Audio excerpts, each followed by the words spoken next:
Japonsko zasiahla silná búrka. Najhoršia povodeň s prívalovými dažďami a vetrom. Zabila 130 ľudí a vysídlila viac ako 10 000 ľudí.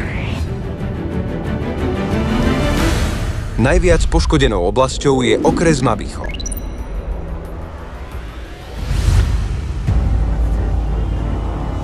Tichá a pokojná dedina sa stala hroznou scénou, keď bola pochovaná pod bahnom a vodou.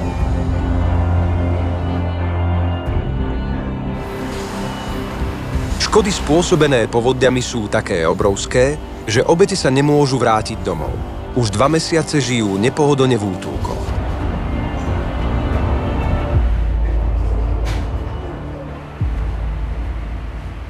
Predsedníčka Zhang Gilza z medzinárodnej nadácie We Love You počula o škodách spôsobených tajfúnom v Japonsku a pripravila fond na pomoc prostredníctvom 19. koncertu Nového života.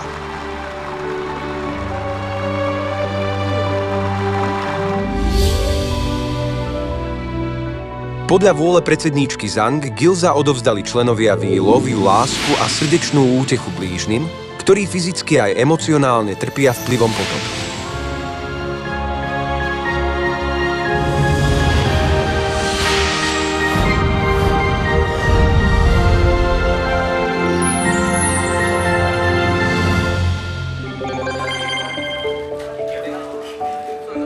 Členovia z medzinárodnej nadácie We Love You v Osake sa zhromaždili a sú tak zaneprázdnení. 子供にお母さんが起こる日常的な用品を私たちもお母さんの心で避難所の方にお送りしたいと思って今商品を詰めているところです。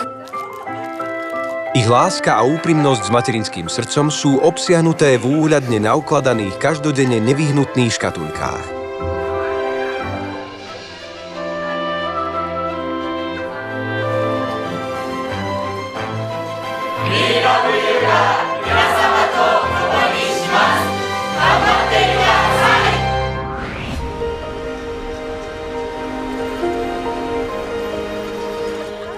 Nasledujúci deň členovia We Love You navštívia obete, ktoré zostávajú v dočasnom prístrežku.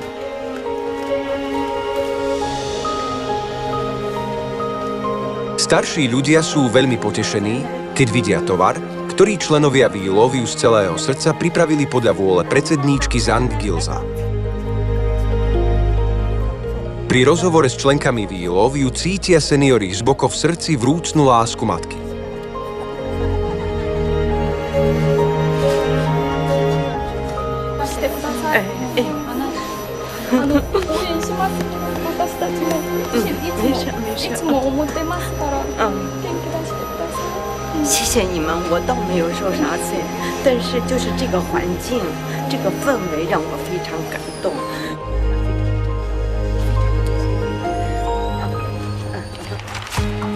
Keďže väčšina obetí sú seniori, členovia plánovali vyčistiť interiér aj exteriér útulku a každý tvrdo pracuje na svojich pozíciách.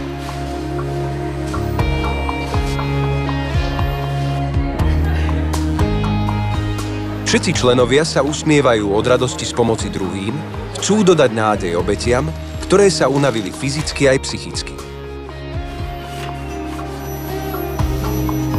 ぜひこの活動を通してもぜひ母の気持ち、母の心を通してやられたらいいなと思っています。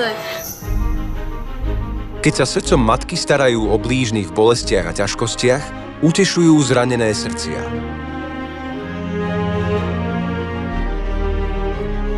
Medzinárodná nadácia We Love You pôjde všade tam, kde je potrebná láska matky.